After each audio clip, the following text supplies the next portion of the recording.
Hey, what's up, everybody? Isaac here, Civil Engineering Academy. Excited to be with you on another podcast episode. Today, I bring a special guest, Stefanie Reichman. She graduated in civil engineering, got a master's degree, and discovered that maybe working as a general contractor or working in this space wasn't the right fit for her. So she pivoted her career and ended up working for Bluebeam, which is awesome. So she has found herself in the world of tech, and I wanted to bug her about that. So we jump on and talk about all things tech, career pivots. If you're a civil engineer and you're thinking, maybe this isn't the right fit for me, there's definitely a pivot that you can do and find a space for you that's out there. She found herself into the world of tech, which is, Bluebeam for her, which is a software that seems like every civil engineer is using. So anyway, I wanted to bring her on and talk about her career pivot, what advice she would have for anyone else considering a career pivot, because sometimes people think about that and maybe they want to change in their life. Anyway, it's a great episode. I think you're really going to enjoy this episode with Stefanie. You can find her on LinkedIn. She's very active there talking about this particular topic. But without further ado, let me get to Stefanie right after this. All right, Stefanie, we're live. We're rocking and rolling. Thanks for joining me today on the Civil Engineering Academy podcast. Appreciate you doing this with me. Yeah, absolutely. Thank you. This is my first podcast. I'm super excited. Thank you for having me. Awesome. Well, we kind of connected over LinkedIn. I've seen a lot of posts about career pivots and things, and we're definitely going to dive into that. I think maybe that's where your niche is, or what you love talking about, maybe. So we'll definitely hit that. But I always love to talk at the beginning of these, maybe for you to share your own journey, how you became an engineer, and what are you doing today? How did you find yourself into that role? Sure. Well, it's like a long, complicated story, but it does start in New York City, where I'm from. Growing up, I was always the one to be building the bookcases and the stuff and the Legos with my dad. I have two brothers, so it was always kind of odd that I was the one to do this. My brothers never helped. So it was just my dad and I building stuff, rearranging things. And when I had to start picking a major, I was leaning very heavily towards architecture. I thought that was really cool. I did take an art class in high school, and the teacher said that he didn't like my project. And I asked why, and he said, I just don't like it. And that just stuck with me. And I said, I can never go into something where that's an answer. And odd answer. Yeah, it was an odd answer, but it's kind of hard, I think, to base a lot of your schooling and then your career based on someone's wants and needs that are constantly changing. And I was like, engineering, it's black and white. I'm gonna give that a go. Didn't really think that was ever I thought it was a joke, to be honest. I think my parents and I just stared at each other at graduation and were like, well, we did it. So that's kind of how I got started. And currently I work for Bluebeam, which is a construction tech software. I guess not just construction, it's for all AECO, as a customer success manager. So quite a bit different than my civil engineering background, but. That's amazing. Yeah. So, I think we'll dive into how you found yourself into that tech world. But just kind of diving back into school, did you have to take your FE while you were in school there and pass that? Yes. So I part of the graduation requirement was you could either take the FE and pass it, or you could take this really hard class that the teacher basically said, I will fail you. You must take the FE. But I think the school had to give you an out. So everybody took the FE. Yeah, it was a really long exam. I think I was still taking a lot of the classes. So there were a bunch of questions I just had to skip. I'm grateful I passed. But it was a long exam, but shorter than the PE. Yes. And so the PE you took too? What state did you take that one in? I took the PE. So I currently live in Las Vegas, Nevada, and I took it in Nevada. I was actually supposed to take it April of 2020. And if you've been living under a rock, that was about a month after the pandemic. So they canceled that exam, and I ended up taking it the following April again. So April 21 is when I took it and passed it. And what depth did you end up doing for that one? So I did the construction depth. Okay. I will say that I am a civil engineer. I have a master's, but I have never done any engineering. Hmm. The only engineering I've done is in school, which I'm sure isn't super, not very practical application. So when I looked at all the different depths that I could take, construction just felt, it just felt right. I was working for a general contractor at the time. Got it. Um, so So you haven't always worked for a tech company, but so what did you do before you were at Bluebeam? How did you find yourself working for Bluebeam? Sure. So maybe I'll start with my first job. When I was wrapping up my undergrad, I knew that I studied structures. I said, engineering design, it's not for me. I'm going to be a project manager. I'm going to be the best project manager ever. So I went to go get a master's in project management because I thought that would get me that job. After graduation, I did about 10 months of working as an assistant PM for an engineering company and said, this is not for me at all, which was great that in 10 months I was like, I've had it. This is nice for me, but I'm done. And so I transitioned and got this really cool opportunity to move out to Las Vegas. I was living in Wisconsin at the time and moved out to Las Vegas, worked for a mid-sized general contractor, and I started their virtual design and construction division, which was really cool. I was really young in my career, and to get an opportunity like that was like, yeah, let's do it. I had experience in that world as part of my master's, so I taught a BIM course for 3 semesters. So I had that experience to fall back on, but there was a lot of different challenges working for a GC, not only on the BIM side, but also bringing on different kind of technology ideas to the company and different initiatives. And then eventually, past my PE, I got pregnant and really struggled with what my life could look like working for a general contractor, as not only being pregnant, but then being a young mother, and decided that it wasn't for me. Hmm. So after I quit, this is a very long answer to a very simple question. Oh, you're good. I got some follow-ups after this, so keep going. Yeah. After that, I had a really hard time, to be completely honest, of like figuring out what I wanted to do, because when I was in school, the smart, good, studious kids would go be design engineers, and then the rebels would go work for general contractors. I had done both, and I didn't like either. And then what's next? What else can I do? And that felt really strange and lonely and almost shameful in a way, because I had done all this effort to get somewhere that I didn't want to be. Hmm. So I went on my own journey to figure out what I wanted to do, and ultimately connected with somebody who I had worked with on the tech side, in my role as a BB&C manager, because I got exposed to all construction tech in that role. Right. And so I asked them and said, listen, like I have questions, like do you think I could somehow be of use to anybody in a construction tech company? And they were thrilled. They're like, are you kidding me? People, like, construction tech loves to hire people from the industry. And I was like, okay, great, sign me up. And Awesome. eventually they connected me with somebody at Bluebeam who introduced me to the role of customer success manager. And Wow. that's how I got the role. And I've been working at Bluebeam for a little over a year and a half now. That's amazing. Yeah. So what does that look like now? What does a customer success manager do?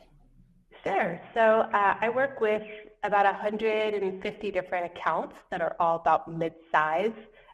Mid-size by our definition of based on the number of seats of Bluebeam they have, basically.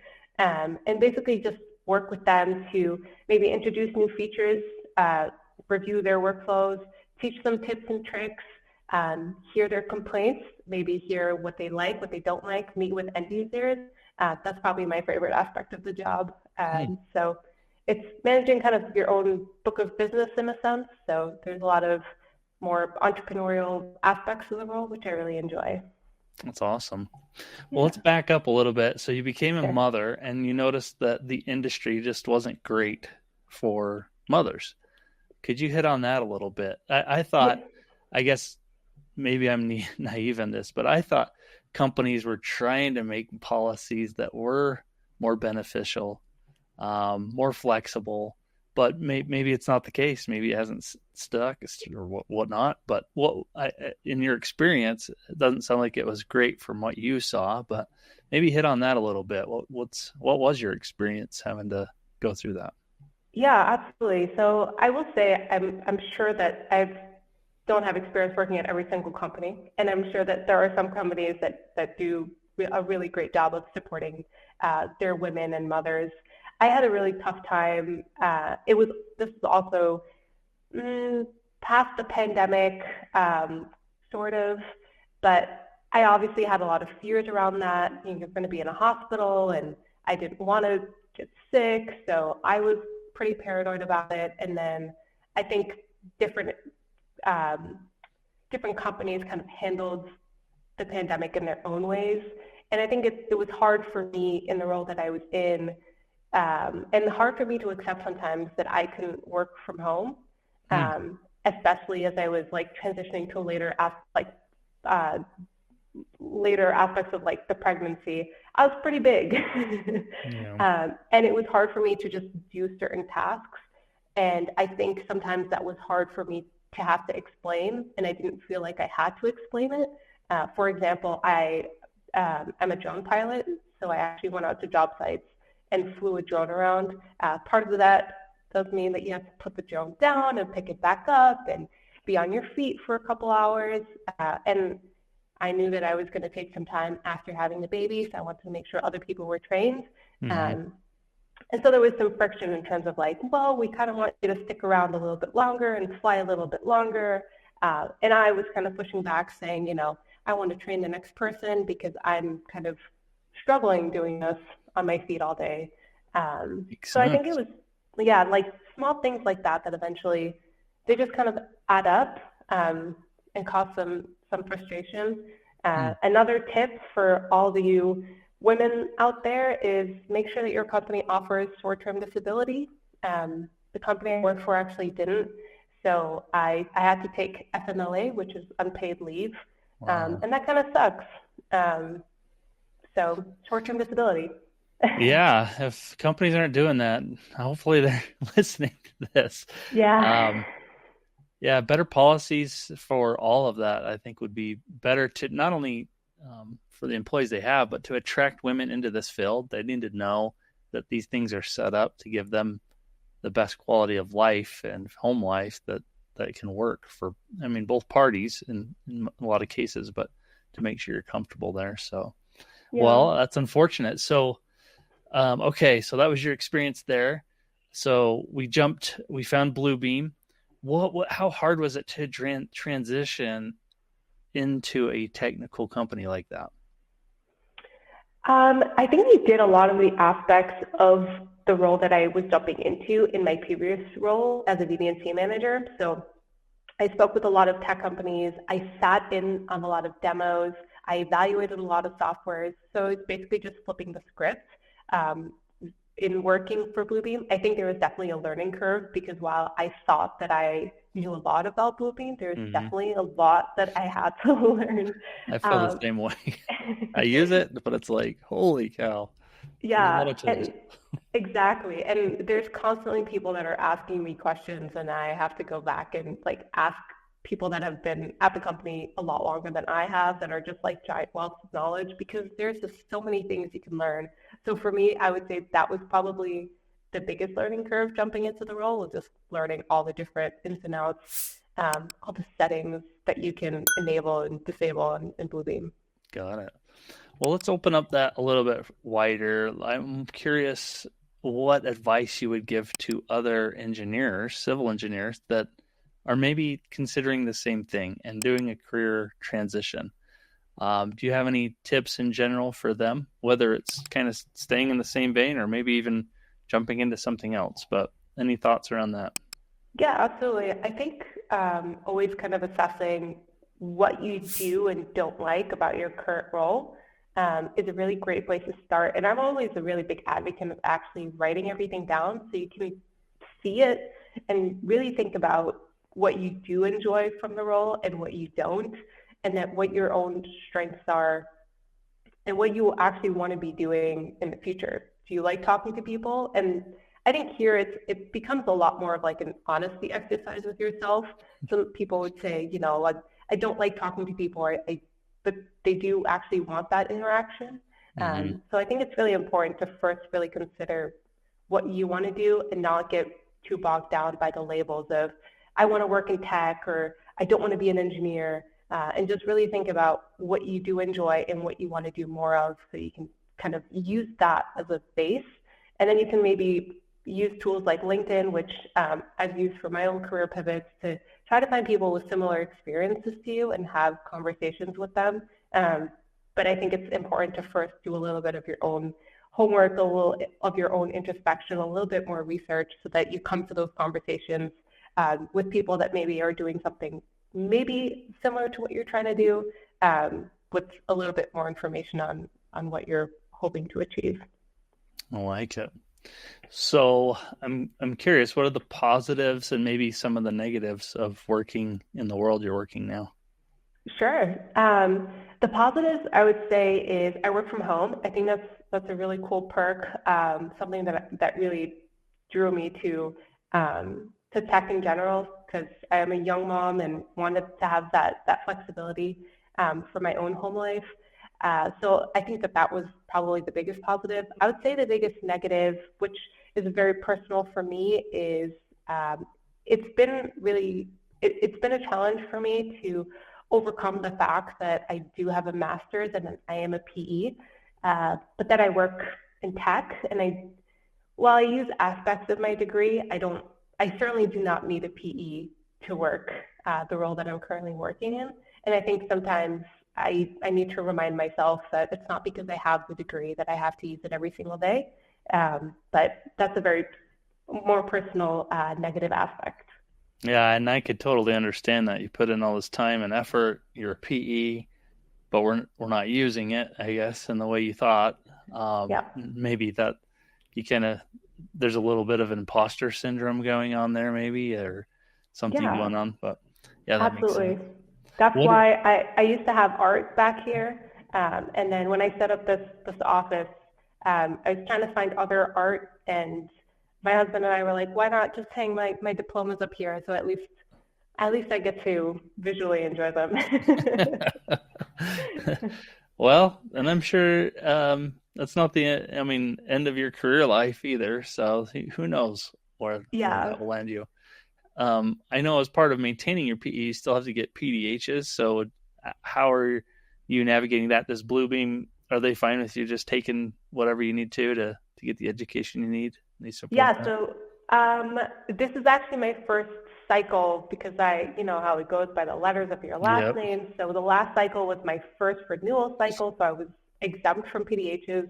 And now that I'm on that track, they're totally fine with continuing education and the types of courses. I think it's about finding courses that are interesting to me at this point, because I get a lot of the learn about the intricacies of soil. I can't really say I'm too interested in that right now. I might have to take them though. Well, no. If you look at how many people take the geotech PE exam, it does have one of the lowest numbers. But I'm not hammering any geo people. I took geotech too, so. I'm not against soil. I love it. That was some of the easiest questions on the PE were the soil questions. So. Oh, there you go. Well, what do you find most rewarding about your career there at Bluebeam? The most rewarding, I think, is getting to work one-on-one with end users and hearing the types of projects that they're working on and how they're using different Bluebeam tools, and offering them a little tip or a little trick that they didn't know, and having them just light up with excitement. That's probably one of the coolest things. The other one is I get to be really creative with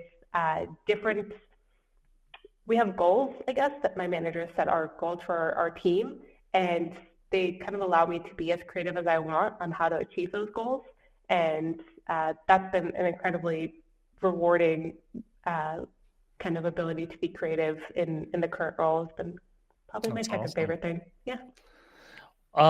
Well, working for a tech company sounds awesome, and it truly does. And I'm sure there's a lot of civil engineers that maybe listen to this and be like, I want to work for a tech company now.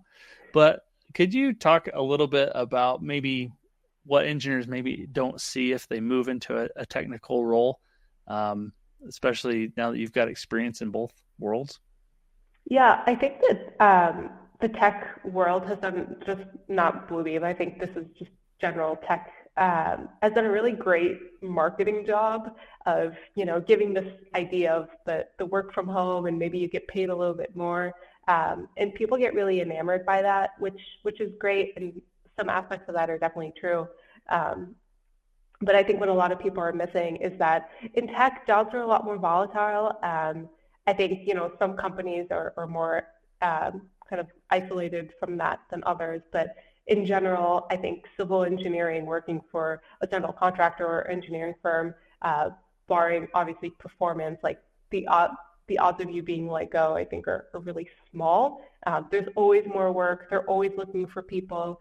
So again, like as long as your performance is good, nothing really is going to happen. Whereas in tech, I mean, you don't have to take my word for it. You could just open up the internet almost every week. There's another tech company that's doing huge rounds of layoffs. And that's certainly something I think that people aren't really considering. Of course, like you can build up savings, you can have a plan against that. But I do kind of wish that people at least acknowledged it or knew about that. So I'm guessing, but I'm assuming you're pretty active on LinkedIn and talking about career pivots. Have people reached out to you and brought this up and tried to explore pivoting, and what scenarios have you come up against? Yeah, there's a bunch of people in the DMs and the comments, and I love it. So please, if anyone's listening to this and you have a question, feel free to DM me. Always love hearing different people's stories. But yeah, I think it's been really cool. It's been, I think, something I've always wanted to do, but had never felt empowered to do in previous roles was posting on LinkedIn, which is a bummer. I think a lot of us see LinkedIn as the tool you use when you go and want a job search, whereas there's actually there's a really awesome construction engineering community out there, people who just want to help, who are offering like just great free resources or just resources in general to be able to learn and grow. So I think it's been really awesome to just join that community and kind of give some feedback for those people that are looking to pivot. And then interesting stories, was that the second part of the question? Yeah, maybe just, has anybody in the DMs had an interesting story that maybe either pumped the brakes or you encouraged somebody to go find something else? Yeah, I did have somebody that was just enamored by the idea of tech. And so when they reached out, they were working for a general contractor. They were they were a one income family with several kids, and they were really excited about this opportunity to pivot into tech. And I let them know about that, the risk of layoffs and making sure that they had a plan for that. And it was very clear that as soon as I said it, that was not something that had ever crossed their minds. And as far as I know, I don't think that they're still considering a pivot into tech because that aspect of it just didn't feel right to them. So yeah, I think it's just about being honest, and I'm certainly not wanting to push this narrative of like leave civil engineering, join tech, but just want to make sure that everyone's kind of aware of all the different aspects of a career pivot of that size. Yeah, makes sense. So if people were thinking of looking at a career pivot, I don't think civil engineers really understand the tech world. Like, what is open to them? Do they have to, I guess, kind of stick to a construction type software, an AutoCAD, a Bluebeam, or what are your thoughts around that? Yeah, I mean, tech is such a wide field. I know that when I was looking for jobs, I applied to jobs at like Sephora and Target that had like BIM roles or construction management type roles. So I don't know if those are necessarily tech companies, but they're just a different type of company that I think we just don't really realize that a civil engineer can go work for Target, for example, or maybe other people do. And I just didn't. Like I said, in school, it was very binary. You either work for, a design company or you go work for a general contractor. There really wasn't anything else that was talked about. So one of my kind of one steps of my own process is to make a list of either, if tech is more the direction you're trying to head in, make a list of all the tech companies that you like their software, you use their software. You can do the same thing for, makeup brands or stores that you enjoy shopping at, and then taking a look at those career pages and seeing what kind of open jobs they might have available. I think that kind of really gets the gears turning. I think the other thing that's really challenging when you're job searching is one type of role could have like a million different names and they can mean different things for every company. Whereas like a project manager at a general contractor is always called a project manager at a general contractor. That's not the case in tech or in some other cases as well. So going to the companies, reviewing career pages, and then putting whatever title you feel kind of connected with back into LinkedIn, I think is a really great way to start making a list of different titles that you might be interested in / qualified for. Would you recommend people reaching out to those on LinkedIn that work for those companies, or is there a right way to do that? Yeah, absolutely. I think so. I mean, I think right now the job market is pretty competitive, especially in these roles in tech. So, I mean, if you take a look, I know that we, Bluebeam recently had a couple of job openings for people on my team, and it was like hundreds of applications for our teams to sort through. So I think a really great way to stand out is to connect with people on LinkedIn. There's certainly a great way to do it. I will say that just cold DMing somebody saying, I just applied to this job at Bluebeam, can you give me a tip? It's not the way to do it.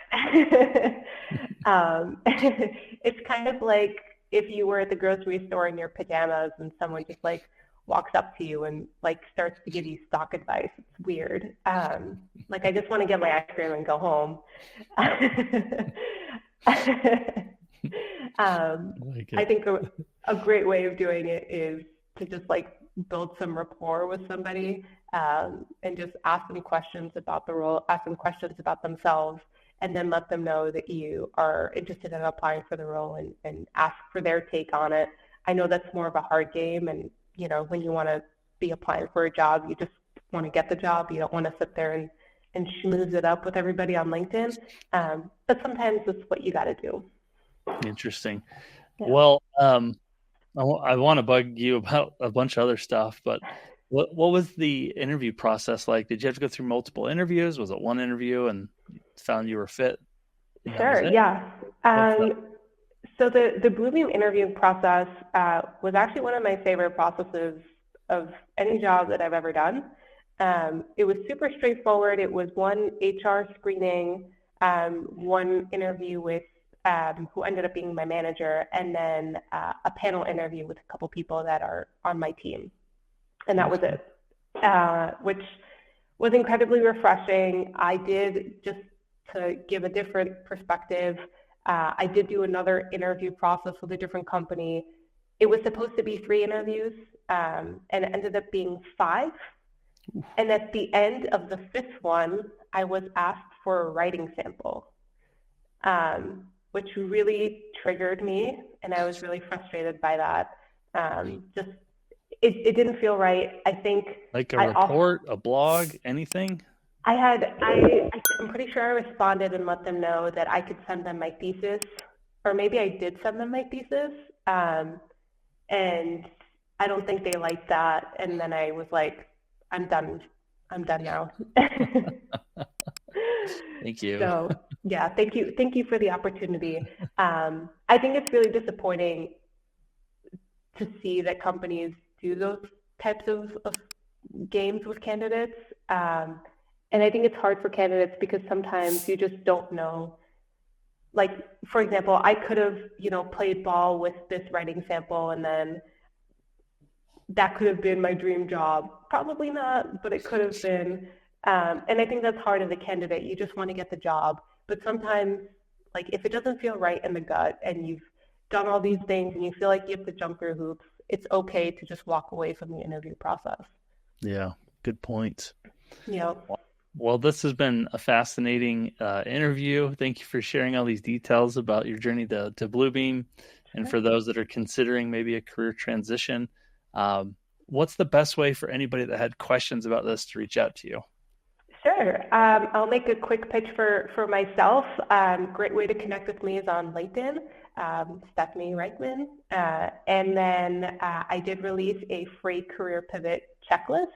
So you can feel free to go and grab that. And then depending on when this episode airs and how fast I can work, I am working on a full career pivot guide to kind of walk you through the steps that I took in order to pivot my career. It'll be about 4 chapters. The first being, is it really time to pivot? And then what do I pivot to? And then working on your resume and your LinkedIn so that those look as good as they can. And then part 4, which is my absolute favorite part, which is nailing your pivot story. So you come into that interview prepared to talk about your pivot and not, well, I don't have the experience you're looking for. So that'll be out sometime in April. Well, now you just built your own writing sample, so yeah, it's ready to go. That's true. Now I'll be ready next time I get asked. That was such a silly question. Awesome. Well, Stefanie, thanks for joining me today. I really appreciate all the information you've shared with us, and we'll maybe see you in a later episode. Yeah, I appreciate your time. Thank you for the opportunity. All right.